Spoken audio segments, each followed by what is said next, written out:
In this lesson, we're going to talk about the tone of a story. The tone of a story is the feeling that you get when you read a story. And sometimes the tone can be happy or sad or angry. We're going to take this sentence, the girl walked down the street, and we're going to change it so that way it has a happy tone. We'll change it to have a sad tone. And then we can also change it to have an angry tone. So let's start with happy. When you think of happy, or when I think of happy, I think of a girl whistling and skipping down the street. So I'm going to say the girl whistled and skipped down the street. This sets a happy tone because I think of these words whistling and skipping as being happy.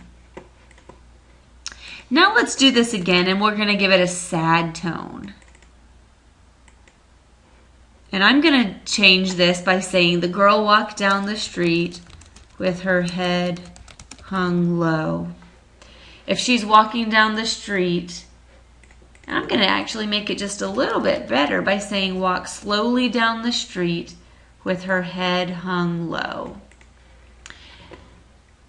When I read that sentence, I can imagine her walking slowly and her head hanging low shows that she's sad. Now let's change this sentence again to give it an angry tone. We could say here, the girl stomped down the street with a scowl on her face. Stomped is an angry word.